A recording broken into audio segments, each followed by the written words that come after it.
रिपोर्टमध्ये मला वाटतं ते फिंगरप्रिंटचे रिपोर्ट जे होते ते सिमिलॅरिटी आहे.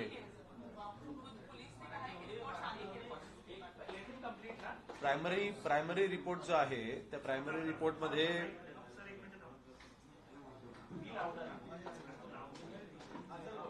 प्रायमरी रिपोर्ट जो आहे त्या प्रायमरी रिपोर्टमध्ये जे फिंगरप्रिंट्स आहेत सिमिलॅरिटी आहे असं पोलिसांनी देखील अधिकृत स्टेटमेंट केलेलं आहे.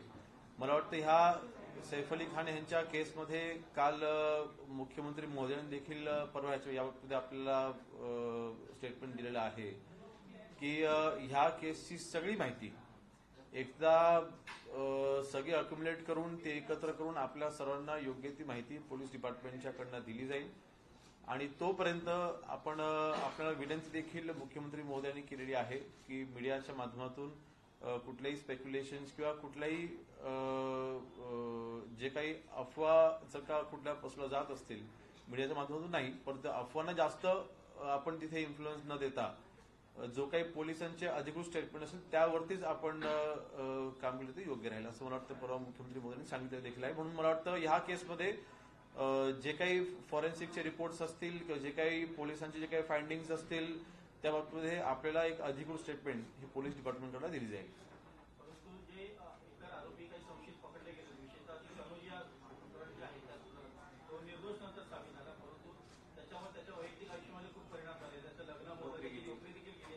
त्याने असं सांगितलं की मला पोलिसांनी मारहाण देखील केलेली आहे. नाही बघा, त्या बाबतीमध्ये खास करून संशयित म्हणून ज्या वेळेला एखाद्या आरोपीला तिथे एन्क्वायरीसाठी बोलवलं जातं त्यांच्या वैयक्तिक आयुष्यामध्ये त्याचा जो काही परिणाम झाला असेल नक्कीच त्या बाबतीमध्ये पोलीस डिपार्टमेंटला आम्ही इंटरफेअर करायला सांगू आणि तो निर्दोष आहे ह्याची खात्री आता जवळपास निश्चित झाल्याच्या नंतर अधिकृत स्टेटमेंट त्याच्या बाबतीत देखील पोलिसांना आम्ही द्यायला लावू जेणेकरून त्याच्या आयुष्यामध्ये जे काही त्याच्यामुळे जे काही दुष्परिणाम होत आहेत ते होणार नाही याची मी खात्री पोलिसांना घ्यायला सांगू.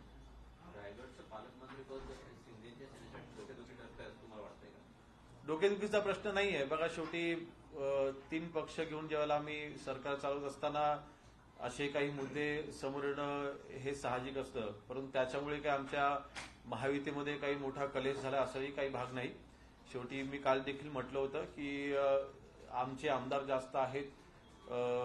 मागचा भरतशेठ गोगावले यांचा संघर्ष बघता, तिथल्या आमच्या आमदारांचा संघर्ष बघता आणि राष्ट्रवादी पक्षाचे एकच आमदार आहेत, भाजपचे एकच आमदार आहेत, शिवसेनेचे 3 आमदार आहेत. तर अशा वेळेला शिवसेनेला तो जिल्हा मिळावा अशी आमची मागणी आणि शेवटी रायगड, रत्नागिरी, सिंधुदुर्ग हा नेहमीच शिवसेनेचा बालेकिल्ला राहिलेला आहे आणि म्हणून आम्हाला ते पालकमंत्रीपद मिळावं.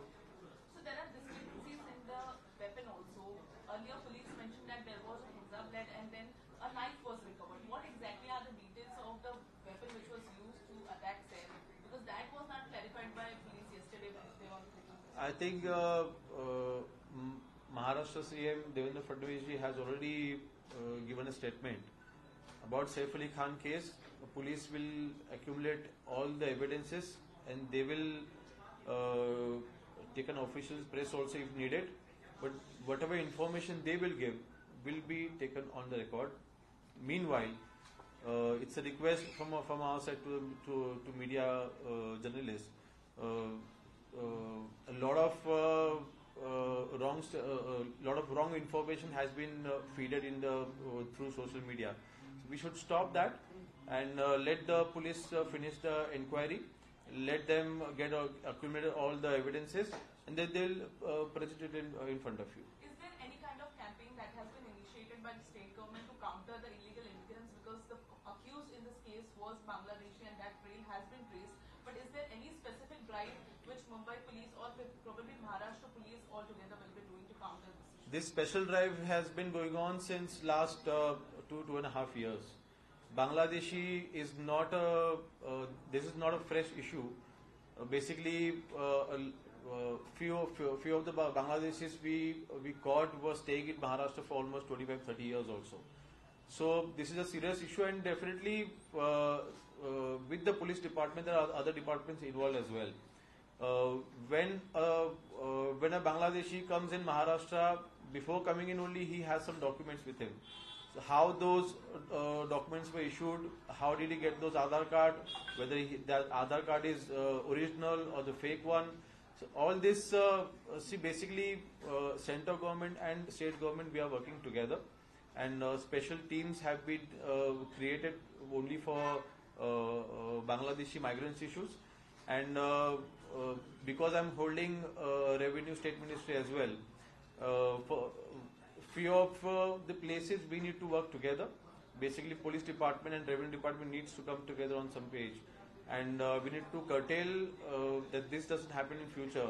Easily given document verification should not happen again, and we are definitely trying to curtail that. But a special team has been created, and every 2 days, me and CM sir also, he's also very aggressive about this, and we are taking regular briefings about it. Sir, So regarding the accused, let me ask. You have asked 2 questions. We are not allowed.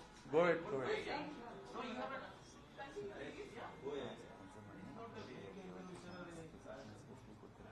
Sir, last week Revenue Department has issued an order to Divisional Commissioner asking that. Sorry, come again.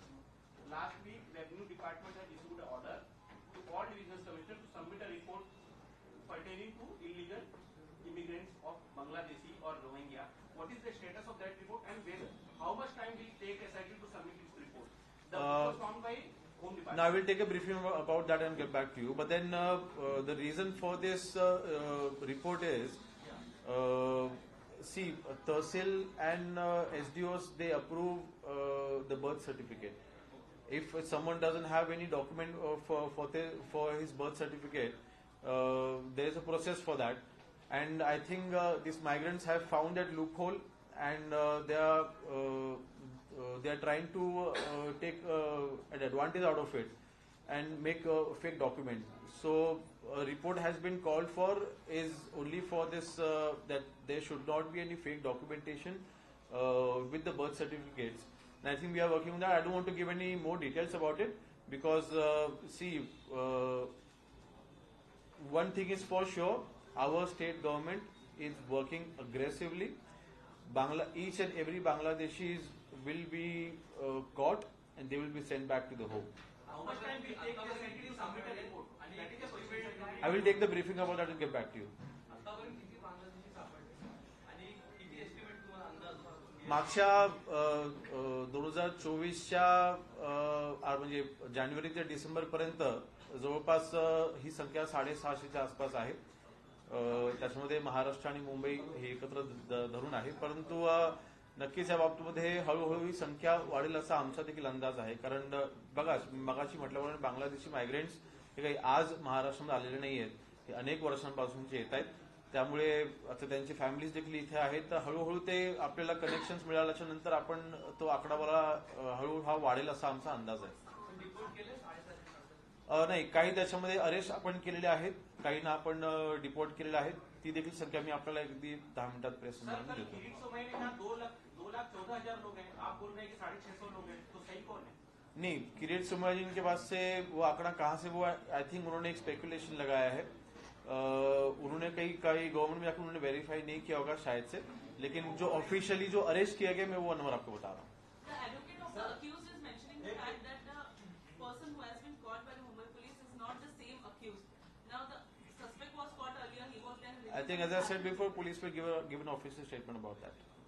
टीसने विधानसभा निवडणुकीच्या पूर्वी काही दिवसामध्ये एक अहवाल सादर केला होता. मुंबईमध्ये अनेक ठिकाणी असे बांगलादेशी आणि इतर काही लोकांच्या अशा वस्त्या निर्माण झालेल्या आहेत, जे आज इथले नागरिक झाले, तिथे प्रॉपर्ट्या खरेदी करतात. अशावर सरकारचं काही नियंत्रण असं तिथच्या अहवालातला निष्कर्ष होता. तर त्या संदर्भात आता सध्या काही नवीन करता नाही, बघा, ह्यांची बांगलादेशींच्या बाबतीमध्ये ह्यांचे एक मोडस ऑपरेटिंग आहे, आणि ती मोडस ऑपरेटिंग समजून घ्यायचा आम्ही देखील प्रयत्न करतो, किंवा शेवटी त्या मोडस ऑपरेटिंगच्या शेवटच्या आपण जर का पॉईंट पर्यंत पोहोचलो नाही तर आपल्याला ते ब्रेक करता येत नाही.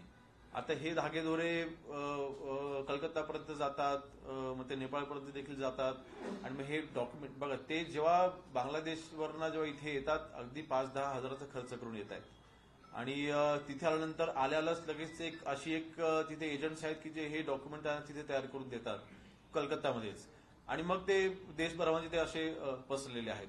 आणि फक्त हा प्रश्न महाराष्ट्राचा नाहीये, तर मला वाटतं असे बांगलादेशी इलिगल मायग्रंट हे अनेक आपल्या भारताच्या बॉर्डरवरती असलेल्या देशामधून येतात, फक्त बांगलादेशीच नाही, नेपाळवरून देखील इलिगल मायग्रंट्सची संख्या ही मोठी आहे. त्यांना देखील आपण कर्टेल करायचा प्रयत्न करतोय.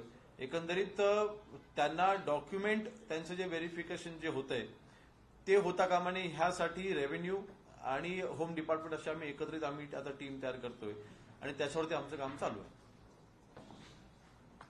ओके, धन्यवाद.